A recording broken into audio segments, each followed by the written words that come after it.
Welcome back to another EPI video.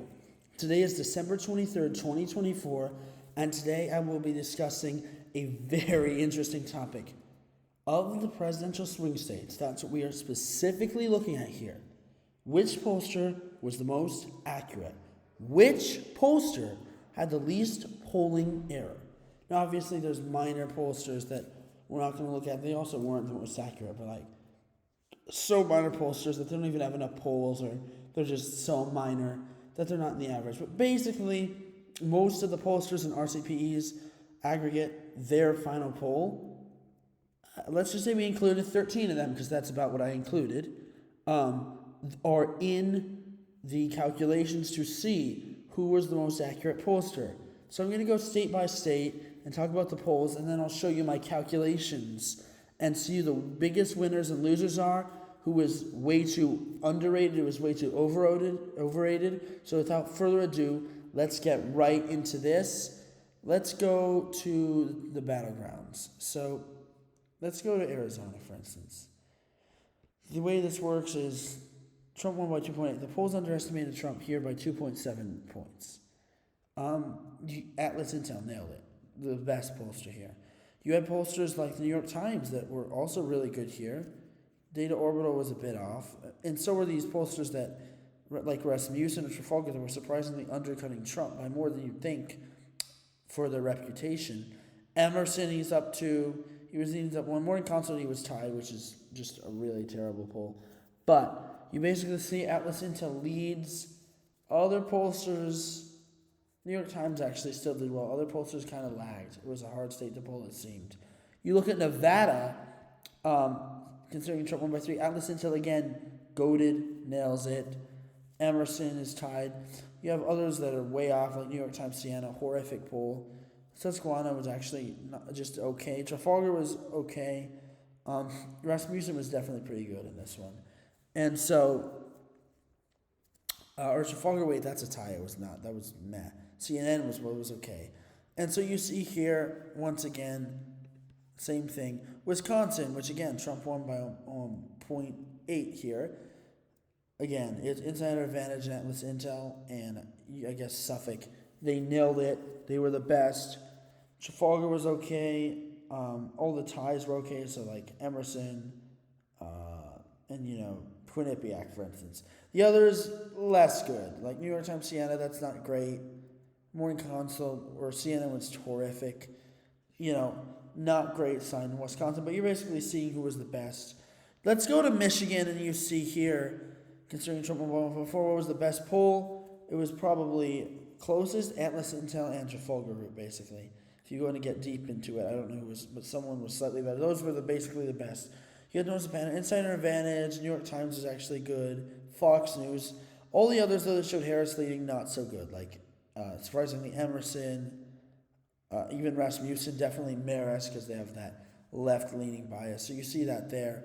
Go to a place like Pennsylvania, the most important place to get right, probably. Who was the best? Trafalgar was literally perfect, 1.7, so they were the best. But you also had Insider Advantage, Atlas Intel, Emerson, Fox News, Quinnipiac, Rasmussen. They were also really good. While ones like the New York Times, Data for Progress, Muhlenberg College, Marist did not do as well. And also, Echelon Insights, much too favorable to Trump there. So you see that here.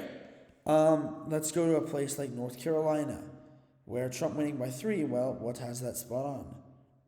Trafalgar, so congrats. They also, again, had a literally perfect poll. They were the best. Also, Rasmussen. Atlas Intel was also very good, like Insider Advantage, like East Carolina University, like Morning Consult. New York Times Siena was the worst poll here. Not a good poll at all. Let's go to our last swing state you see here, Georgia, which Trump won by 2.2. Atlas Intel nailed it. Also very good polls were any of the ones that you see here, Trump +1, like Insider Advantage, like East Carolina University. Trafalgar almost nearly perfect, Morning Consult. You had worse polls like Rasmussen being too favorable to Trump, or New York Times Siena being too favorable to Harris. So, you see the breakdown there, and there's also other pollsters that are included, not in the aggregate, but still their final poll in the average that was not weighed in the aggregate, that I also included when I did my calculations to see what was the average error of the pollster in the 7 recognized swing states? What was the average error of their final poll? And that doesn't mean they have a poll in every single swing state. Maybe it does. It does in a case like Trafalgar, like Atlas Intel, like New York Times Siena. Maybe it doesn't in a case like Fox News, like Susquehanna. But that's besides the point. The point is we have their average and of their final poll. And it's usually at least in October, their final poll. So it's not like some ridiculous final poll that I shouldn't even include. And this is what I figured out. So, as you can see here, definitely there's some overlap, and I will just have to tell you what the words are. But Susquehanna, terrible pollster this time, 3.8. You can say I was 2.2, so I was better than like everybody except these five pollsters. These were just more talented even than I was. That is sad to say, but I have to admit it.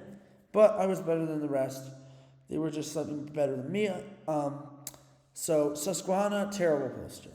CNN, you take the prize for the worst pollster, probably because of left-wing bias, if we're being honest. Quinnipiac, also not a very good pollster, but at the same time, at least while they still had significant polling error, they eliminated polling bias because their error wasn't necessarily in the same direction to overestimating the left like it usually was, not to a substantial amount. Fox News was okay. Definitely they improved from last cycles. Morning Consult was definitely just as good as I was. They were a good pollster.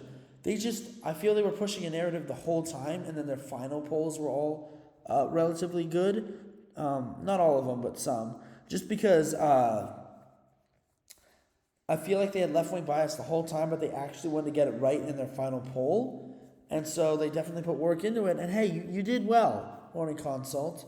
Rasmussen Reports, they did very well. You get it under 2, you did very well. That is for certain. And so, that being the case, congrats to Rasmussen Reports. Maybe I'll put more credibility in you in the future because you performed.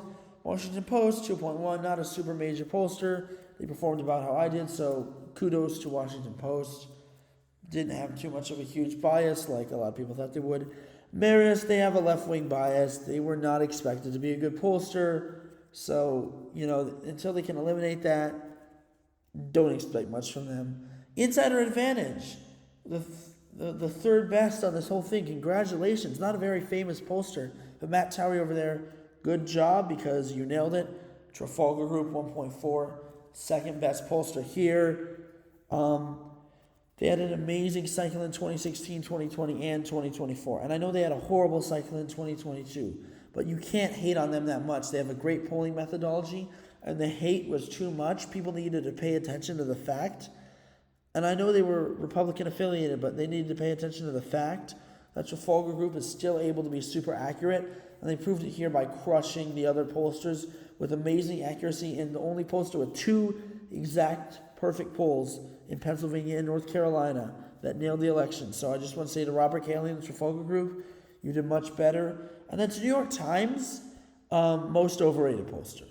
Because they might have done well in 2022. Who knows, though, if they did it for the right reasons, because they stink in 2016, they stink in 2020, and they stink again in 2024 because they have left-wing bias. That's just the New York Times. It's just the truth.